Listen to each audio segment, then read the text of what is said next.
Welcome to రాజనీతి. తమిళనాడులో తమిళ వెట్రి కళగం పేరుతో కొత్తగా పార్టీ పెట్టిన హీరో విజయ్ని సమస్యలు చుట్టుముడుతున్నాయి. వెనకబడిన అణగారిన వర్గాల ఓట్లే లక్ష్యంగా ఆయన పార్టీ పెట్టడం ఒక సంచలనం అయితే, పార్టీ పెట్టినప్పటి నుంచి ఆయన ఏదో ఒక వివాదాన్ని ఎదుర్కొంటున్నారు. పార్టీ ఏర్పాటు చేసిన తర్వాత కరూరు జిల్లాలో ఏర్పాటు చేసిన ర్యాలీలో తొక్కిసలాట జరిగింది. ఈ తొక్కిసలాటలో 41 మంది చనిపోయారు, 100 మందికి పైగా గాయపడ్డారు. ఈ ఘటన దేశవ్యాప్తంగా సంచలనం కలిగించింది. దీని మీద తమిళనాడు ప్రభుత్వం ఏకసభ్య కమిషన్తో విచారణ జరిపిస్తూ ఉంది. అయితే ఇది రాష్ట్ర ప్రభుత్వ వైఫల్యం, తమిళనాడు పోలీసుల వైఫల్యం అని విజయ్ పార్టీ హైకోర్టును ఆశ్రయించింది. హైకోర్టు ఆదేశాల మేరకు సిబిఐ కూడా విచారణ జరుపుతోంది ఈ ఘటన మీద. అలా విజయ్ పార్టీ పెట్టిన వెంటనే ఒక దుర్ఘటన జరిగింది. ఆ షాక్ నుంచి బయటపడిన తర్వాత విజయ్ తన చివరి సినిమాగా చెప్తున్న జననాయగన్ ఈ ఏడాది జనవరిలో రిలీజ్ కావాలి. కానీ సెన్సార్ బోర్డు అభ్యంతరాల వల్ల ఆ సినిమా ఆగిపోయింది. ఈ చిత్రంలో దాదాపు 50కి పైగా రాజకీయ సంభాషణలు ఉన్నాయి. వాటిని కట్ చేయాలని సెన్సార్ బోర్డు సూచించింది. అయితే సెన్సార్ బోర్డు నిర్ణయాన్ని సవాల్ చేస్తూ ఆ సినిమా నిర్మాతలు కోర్టుకు వెళ్ళారు. ప్రస్తుతం కోర్టులో విచారణ జరుగుతూ ఉంది. ఇది కూడా ఒక రకంగా విజయ్కి షాకే. ఎందుకంటే ఇది ఆఖరి సినిమా. అలాగే రాజకీయాల్లోకి వస్తున్న సందర్భంగా తన రాజకీయ లక్ష్యాలు ప్రజలకు తెలియజేసే విధంగా జననాయకుడు అనే పేరుతో ఈ సినిమా తీశారు. కానీ ఈ సినిమా విడుదల ఆగిపోయింది. తమిళనాడు ఎన్నికలు ఏప్రిల్ నెలాఖరికి కానీ మే మొదటి వారంలో కానీ జరిగే అవకాశాలు ఉన్నాయి. ఈ ఎన్నికల లోపు సినిమా రిలీజ్ అవుతుందా లేదా అన్న సందేహాలు ఉన్నాయి. ఈ సినిమా ఆయనకు రాజకీయంగా మైలేజ్ ఇచ్చేలా ఉందన్న కారణంతోనే క్లియరెన్స్ ఇవ్వటం లేదని వార్తలు వచ్చినాయి. సెన్సార్ బోర్డు కేంద్రం ఆధీనంలో ఉంటుంది కాబట్టి విజయ్ని కాళ్ళబేరానికి తెచ్చుకునేందుకే భారతీయ జనతా పార్టీ ప్రయత్నిస్తోందని తమిళ వెట్రి కళగం నేతలు ఆరోపిస్తున్నారు. విజయ్ ఎన్డీఏలో చేరడానికి ఇష్టపడకపోవడం మూలంగానే ఇబ్బంది పెడుతున్నారని ఆ పార్టీ నేతల అభియోగం. మరోవైపు తమిళనాడులో డిఎంకే ప్రభుత్వంతో కూడా విజయ్ డి అంటే డి అంటున్నారు కాబట్టి విజయ్ సినిమాకి డిఎంకే ప్రభుత్వం కూడా ఆటంకం కలిగిస్తుందని ఆయన అభిమానులు భావిస్తూ ఉన్నారు. ఇదొక ఎదురు దెబ్బ అయితే, ఆ మధ్య బీజేపీ తమిళనాడు శాఖ అధ్యక్షుడు నాగేంద్రన్ విజయ్ మీద వ్యక్తిగత విమర్శలు చేశారు.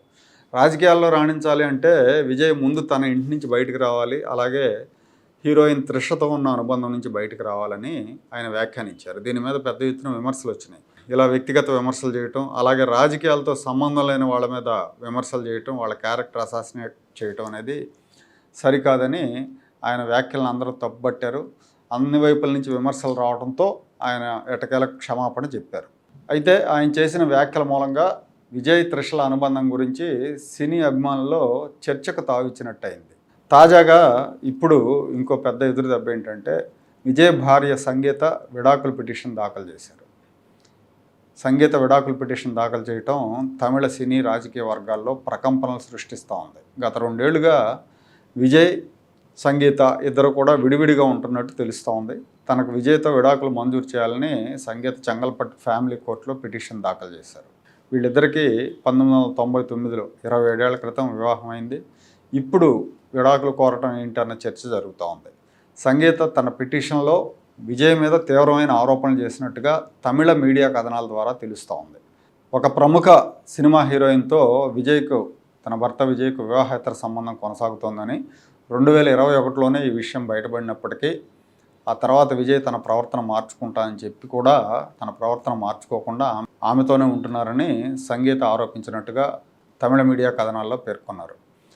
ఆమె హీరోయిన్ పేరు మెన్షన్ చేయకపోయినప్పటికీ ఈ మధ్యకాలంలోనే బీజేపీ నేత విజయ్ త్రిషల గురించి అసందర్భంగా మాట్లాడిన నేపథ్యంలో ఈవిడే ఉండొచ్చు అన్న చర్చ కూడా జరుగుతూ ఉంది. సంగీత విడాకుల పిటిషన్ దాఖలు చేయటం తమిళనాడులో సంచలనంగా మారింది. రాజకీయ పార్టీ అధినేతగా విజయ్ నైతికత మీద ప్రత్యర్థులు విమర్శలు చేసే అవకాశం ఇచ్చినట్టయింది. ఇంకో 2-3 నెలల్లో తమిళనాడులో అసెంబ్లీ ఎన్నికలు జరగబోతున్నాయి. విజయ్ మీద ఇలాంటి ఆరోపణలు రావటం, 25 ఏళ్ల దాంపత్యం తర్వాత వివాహేతర సంబంధం ఆరోపణలతో ఆయన భార్య విడాకులకు వెళ్ళటం విజయ్ ఇమేజ్ని దెబ్బతీసే అవకాశం ఉంది. ప్రత్యర్థి పార్టీలు దీన్ని రాజకీయంగా వాడుకుంటారు కూడా. ప్రత్యర్థుల విమర్శలను తిప్పికొట్టడం కూడా విజయ్ కష్టసాధ్యం అవుతుంది. ఈ వివాదం నుంచి బయటపడటానికి, అలాగే పోయిన ప్రతిష్టను తిరిగి సాధించడానికి విజయ్కి 2 నెలల సమయం సరిపోకపోవచ్చు.